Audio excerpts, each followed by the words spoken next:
Hola, buenas tardes, buenos días o buenas noches, dependiendo a la hora en la que estés viendo este video. Los saluda Tomás Collado y en la clase de hoy vamos a tratar de ver cuáles son aquellos elementos fundamentales para llevar a cabo una vida plena en lo que nosotros consideramos hoy en día desde el mundo occidental, parados obviamente desde el capitalismo, desde la globalización y de todas las otras cuestiones que ya hemos tratado de explicar en las anteriores clases. Entonces, para esto nos vamos a realizar una pequeña pregunta. Y la pregunta es la siguiente: ¿qué necesitan los estados y las sociedades para llevar el nivel de vida que tenemos actualmente? Recordemos que nosotros consumimos y producimos miles o cientos de cosas, ¿sí?, a lo largo de nuestra vida. Y quizás el ejemplo más claro de esto sean las ciudades. En las mismas no solo se van a producir manufacturas, sino también que se van a consumir alimentos y otras cuestiones de vital importancia. Es por eso que para nosotros es interesante analizar esta cuestión.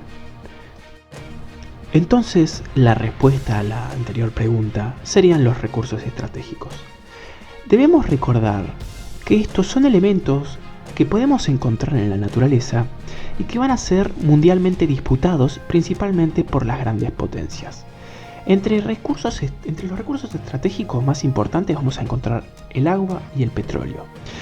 También tenemos que recordar todos nosotros que hay otros recursos estratégicos o elementos que hacen al nivel de vida que tenemos actualmente, ¿sí?, como por ejemplo la madera o el hierro. Pero hay uno que va a destacar por sobre el resto. Y esos recursos que van a destacar son los energéticos. La energía es el motor del sistema capitalista actual, es el motor de la vida que conocemos actualmente. Pensemos brevemente en un mundo sin electricidad y nos daremos cuenta de que sería completamente distinto. La pregunta es, ¿qué recursos energéticos conocemos? Bueno, hay varios. La energía se puede extraer del viento, del sol o incluso la nuclear, ¿sí? Entonces, los recursos energéticos son uno de los bienes más importantes para el Estado y la valoración de estos recursos va a estar dada por la demanda mundial que ellos tengan, ¿sí? Por ejemplo, los hidrocarburos, todos los elementos derivados del petróleo, ¿sí?, como el gasoil, la nafta o incluso los plásticos, van a ser cotizados y valorados en una gran medida.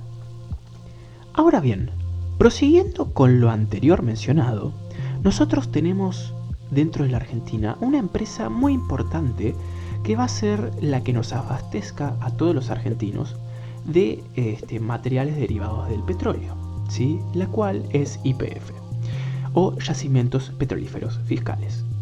YPF básicamente es una empresa que se dedica a la exploración, explotación, destilación, distribución y producción de energía eléctrica, gas y petróleo. Principalmente se dedica a explorar y a producir todos los materiales derivados del petróleo, ¿sí? El Estado, a través de YPF, fue responsable del desarrollo de actividades productivas y del descubrimiento del 90% de las reservas de hidrocarburos que se encuentran en Argentina. Obviamente que a lo largo de la historia no todos los gobiernos van a tener las mismas políticas sobre esta empresa, ¿sí?, que en un principio fue estatal y que más adelante vamos a ver que se privatizó y luego se volvió a estatizar, ¿sí? Otra cuestión que es importante que nosotros entendamos y valoremos es la relevancia que tuvo YPF como un agente poblador del sur argentino, ¿sí?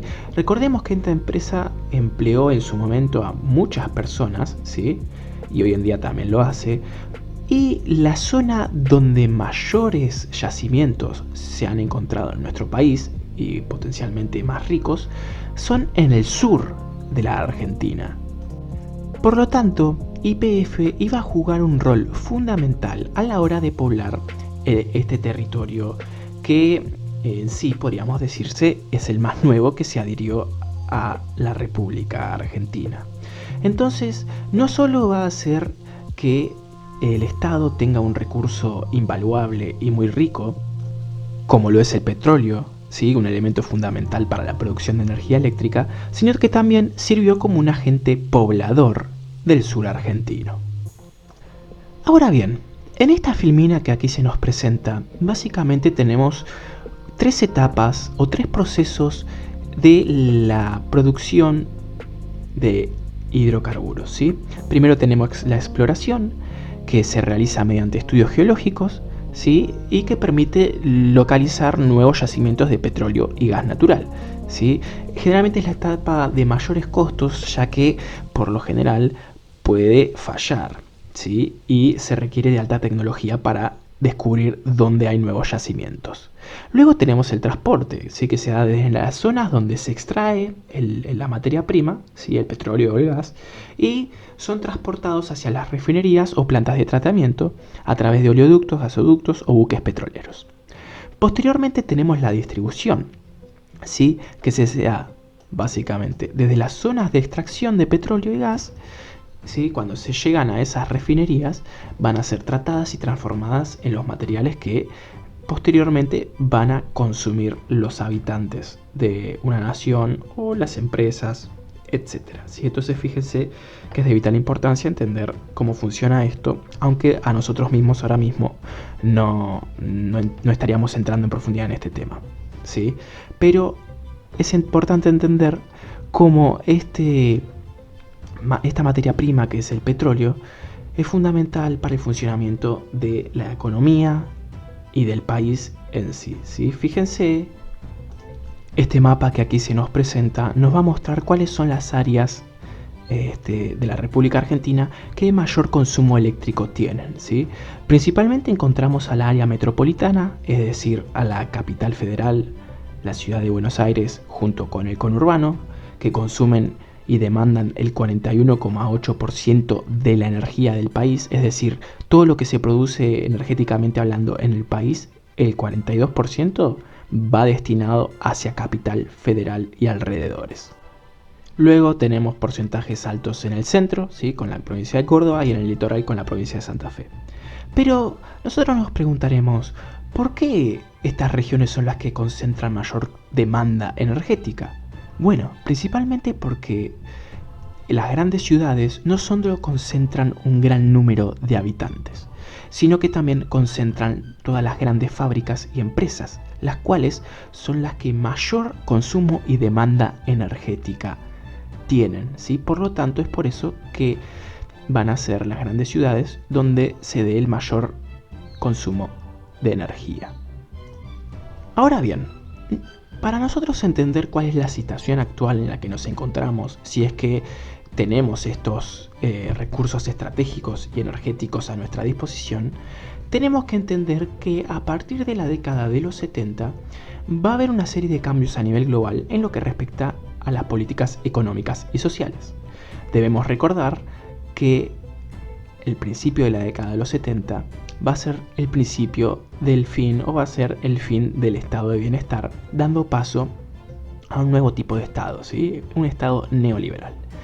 Básicamente, la diferencia principal entre el estado de bienestar y el estado neoliberal es que en el estado de bienestar, el mismo estado, ¿sí? El aparato estatal, va a estar mucho más presente, con acciones regulatorias, con impuestos, con una repartición de la riqueza, sobre las empresas privadas, etc. En cambio, en el estado neoliberal va a dejar que el mercado se regule por sí mismo. Yo no estoy diciendo ni que uno ni otro sean buenos o malos, simplemente los estoy describiendo. Ahora bien, con el fin del estado de bienestar y el auge del neoliberalismo a partir de la década de los 70 y sobre todo en los 90, así que también va a ser un auge de la globalización, en la Argentina iban a darse una serie de privatizaciones, es decir, empresas que antes pertenecían al Estado ahora iban a ser vendidas a agentes extranjeros. Entre algunas de esas empresas privatizadas encontramos a YPF, ¿sí? Que fue vendida a una empresa española, Repsol YPF pasó a llamarse, ¿sí? Y esta empresa decidió ajustar y despedir a cientos de empleados, dando lugar a una serie de conflictos. Entonces, en la década de los 90 también va a ser el nacimiento de un movimiento que hasta hoy en nuestros días seguimos viendo, ¿sí?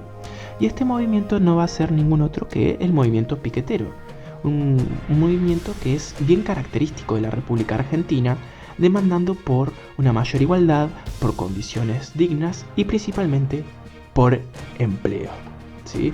Entonces tenemos que tener en consideración cuáles fueron las consecuencias del Estado neoliberal para la República Argentina y para muchos otros estados.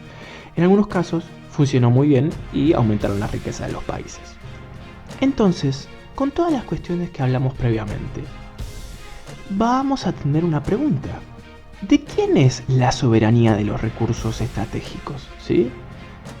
Recuerden que se extraen principalmente del medio natural. ¿Debería ser de los estados? ¿Debería ser del pueblo? ¿Debería ser de las empresas? Hay mucha gente que tiene distintas opiniones. Por lo general, se opina que el Estado debe ser un agente preponderante a la hora del control y el manejo de los recursos estratégicos, porque, como bien nos menciona la misma palabra, van a ser fundamentales para el funcionamiento del sistema actual, ¿sí? Yo, si no tengo energía, es muy difícil que produzca algo. Entonces, por eso muchos van a decir que tiene que ser de control estatal. Ahora bien, las fuentes de energía, como ya mencioné anteriormente, van a ser necesarias para llevar adelante un proceso de industrialización y producción. Entonces, la mayoría de los países del mundo van a considerar que los recursos energéticos y estratégicos deben pertenecer al Estado, ya que son importantes para un desarrollo económico. La actividad petrolera en la Argentina alternó entre lo público y lo privado, y desde su descubrimiento los capitales extranjeros mostraron intención de participar en la actividad, ¿sí? Entonces, no todos los gobiernos, dependiendo del tinte político, van a tener la misma política con respecto a YPF. Hubo gobiernos que defendieron la propiedad nacional del recurso y la explotación de la empresa estatal YPF, y otros se inclinaron por una privatización del mismo. Para recordar, nosotros tenemos que adentrarnos en los distintos gobiernos y tenemos que analizarlos, comprenderlos, etc. Pero lo que va a ser importante entender es que YPF por muchos años dio pérdidas, y eso iba a ser una excusa fundamental, principalmente para los gobiernos neoliberales, para venderla, acusándola de no ser productiva y de no ser buena para el Estado argentino, ¿sí? Para ir finalizando, nosotros ahora vamos a empezar a hablar de la OPEP. ¿Qué es la OPEP? Básicamente es la Organización de Países Explotadores de Petróleo, ¿sí? Estos países lo que hacen es unirse para tratar de manejar los precios internacionales del crudo, ¿sí? Y así salir beneficiados. Como todos son grandes exportadores y productores de esta materia prima, se van a poner de acuerdo para controlar los precios internacionales del crudo. Una vez habiendo explicado qué es un recurso estratégico, qué es un recurso energético y cuál fue el manejo de la empresa YPF, cómo fue el manejo que se realizó por parte del Estado neoliberal, vamos a ver que en el mundo existen distintos ejemplos, ¿sí? Por un lado puede existir una empresa estatal, ¿sí? Como sucede en México, o puede haber una fusión entre empresas privadas y públicas, como es el caso de Canadá o incluso Argentina, ¿sí? O incluso que el Estado no sea poseedor de ninguna empresa productora o extractora de materias o de hidrocarburos, ¿sí? Como es el caso de Estados Unidos. Básicamente, y en definitiva, cualquiera sea el régimen de explotación, es fundamental observar cómo se reparte la renta obtenida por la explotación del recurso natural, teniendo en cuenta que va a variar según los precios y las condiciones geológicas del yacimiento. Entonces, ¿qué quiero decir con esto?